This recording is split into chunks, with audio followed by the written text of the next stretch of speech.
Hey, what's up, y'all? It's your girl, Little Lex in a Box, and I am so excited about this interview because I am here with my girl, Tashara Parker, okay? You've gotten recognized and you've gone viral for, wearing your hair naturally and having backlash for that. Have you always worn your hair natural? I've worn my hair natural for quite a few years on air.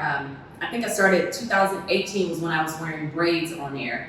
Prior to then, I was wearing wigs, I was straightening my hair all the time, and officially I went natural with my natural curls back in the January of 2019. So I had cut my hair off several times before then. I had always been natural, but I was afraid to wear it on air. I didn't know the type of response that I would receive. And overall, it was very positive when I first wore my hair natural. Other than, there are a few emails that stand out. People saying, oh, it looks like she just stuck her hand in an electric socket, like all kind of stuff. So overall, it was positive, but again, the negative responses are always going to be out there because people don't see it on a normal basis. Exactly. Like it's not normalized like it should. No, it's not. Yeah. It's not. What has changed since you've moved from a smaller market to now? I think the times have changed, right? So it used to be, if somebody would send me something, like I would respond to that person, I'll say what I need to say. But I think now people are more hyper aware, and you don't just have, let's say, Black women supporting me saying, no, rock your natural hair. Like it's a lot of other races, a lot of people jumping on saying like, no, like her hair is fine, let her do what she does. You know what I'm saying? She still does the same type of work day in and day out. So why is her hair of concern? So I think people are more hyper aware to these things, and they're trying to be more cognizant of when microaggressions and things along those lines are playing out in the workplace. And that's, again, not just Black folks supporting exactly. a lot of people.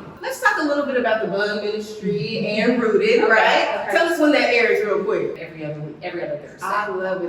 Now, I want to ask you, do you choose your stories for that?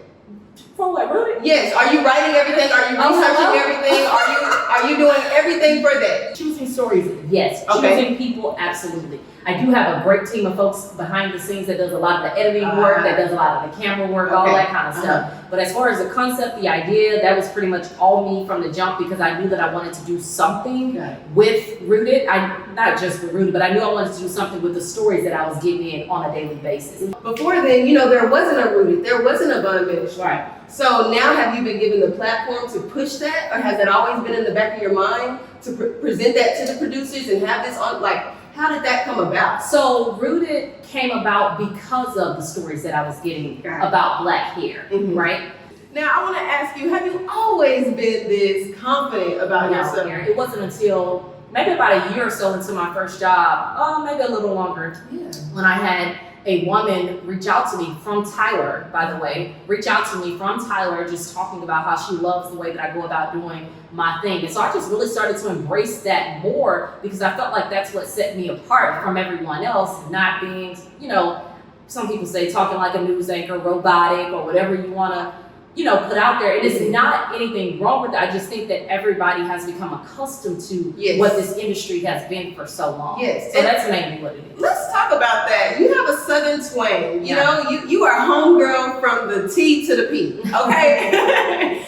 How did you not conform to what they wanted you to be? You don't talk like a regular news anchor, Yeah. A lot of that was something that I tried to hide early on, right? I was trying so hard to make sure that every single word. I got an email this morning from someone saying, please tell Tashara to talk properly, the right way. That's not, the full email, but I'm paraphrasing. Right. And I'm like, okay, sis, what did I say that was so wrong this morning? Did you understand me? Was something, you know what I mean? And so I think just over time, I just learned to embrace it, and let it be known. I'm from Houston, I'm from Texas, whether I was living in Chicago or wherever I was living at, I let it be known, I am a little Southern belle. It is what it is. Either you're gonna take it or we're gonna move on. I love it. I love what you're doing, sis, but I know you got a life outside of work. Yes. Okay? So let me ask you this. Do you find it hard to separate, work life and your personal life? I definitely have to be more aware because I have to understand that I'm not just representing me. Right. I'm representing, some Black women. I'm representing the job that I have right now. You know what I'm saying? Like I'm under contract, so I am representing my station too. And so I'm more aware of that. But are you not recording everything, not putting everything on the ground? You got close friends? Yep. But I don't use my close friends. Let me tell you why I don't use close friends. is. Talk to me. Because I don't care where you put something online at, I don't care who can see it, Yeah. it's gonna always be out there. Mhm. That's the same thing when people be saying, oh, I got a separate Instagram Yeah. account for this, or a separate Facebook, a separate Snapchat, blah, blah, blah. I don't care. I'm the type of person, I feel like when you put something out there, it's out there, It's out period. there. I don't care who you send it to, Uh-huh. what 3 people you send it to, it's out there. Oh, yeah. So if I'm out, I'm out, and you probably don't know. There you go. So we're not posting that. No. We're not posting this. No. But are we taking pictures? Yeah, every now and again I'll take a picture. Okay. But I just don't feel like everything needs to be on Instagram And or that's very Snapchat true. or anywhere else or TikTok. Do you hear me? Okay. So, yeah. Because they be See, taking the I- top. Okay, sis. Now you are from Houston. Yeah.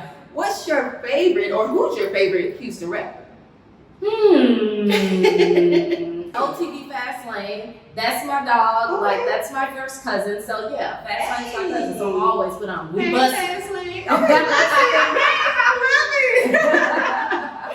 Oh my goodness. Now, what are your plans for Juneteenth? I know that's coming up. You know. The first one is going to be at Fair Park. We're going to have a stage for Rooted. We're going to be on the main stage.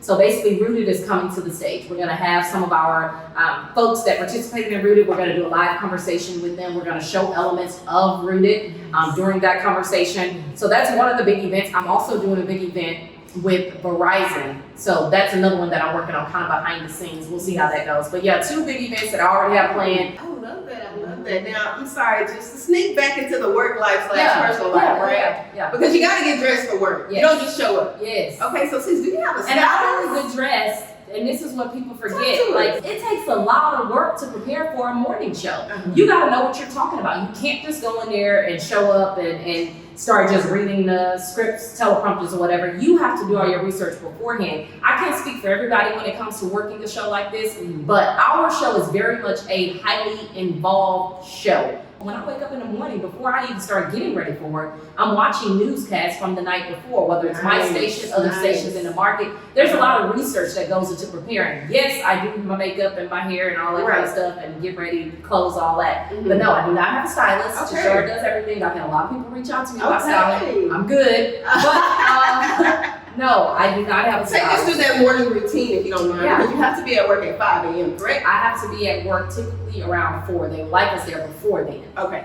But so normally our schedule is get there at 3:30. You do what you do and you prepare for the show. Okay. However, when I wake up in the morning, I wake up around 1:45 a.m. Immediately when I wake up, of course, I start coffee, whatever. And after that, I turn on the newscast from the night before. So Yes. I'm listening while I'm trying to get ready, prepare, shower, all that kind of stuff, and get ready for the day. I usually lay my clothes out the night before because I'm that girl. I'm going to school every day, so I lay my clothes out on the bed at the end of the bed so I can know what I'm putting on the next day. And so after I listen to the newscast, take notes, all that kind of stuff, what's the weather looking like? Is there something I need to prepare for traffic that morning? Because I also have to do traffic reporting. Yes.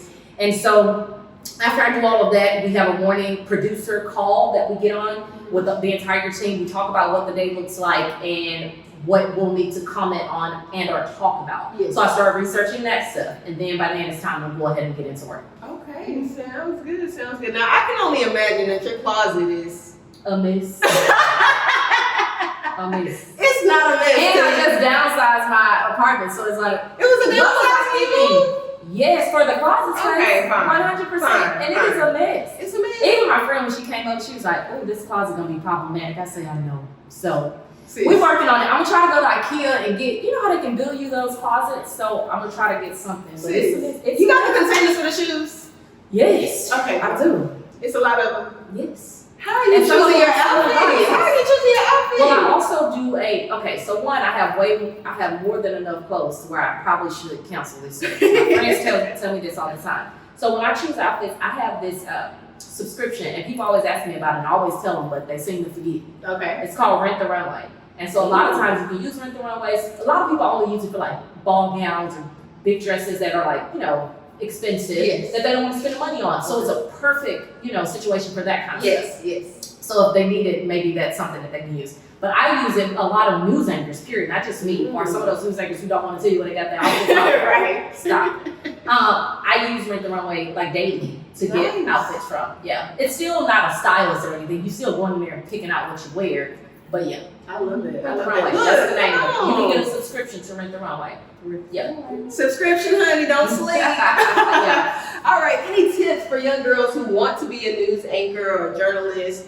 Give us 3 tips. First tip, get a degree. Like, I think a lot of people understand that about journalism, right? And so if you want to be a journalist, like 9 times out of 10, you are going to need an undergrad degree. Now, don't get it twisted. There are people in this business that don't have it. Right. But these days, you will need an undergrad degree. However, if you do decide to go and get a master's degree, make sure it's something, I think you will be more well-rounded if you get some type of other discipline, right? Okay, yes. Along with your journalism. So that's number 1. Number 2, be open to networking and start that early.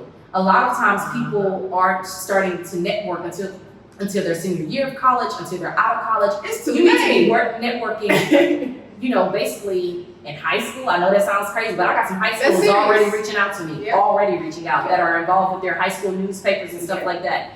So start networking early. Not ninth grade, pardon me, but in your freshman year of college, start networking early on, reaching out to people, because you'll be surprised at how many times those networking opportunities can lead to something down the line. And if you have people watching your work early on, it'll be that much easier for you to try to land your first job, because this is such a difficult industry to break into. Yes, it is. And I think people forget that when it's time to start offering advice to younger journalists.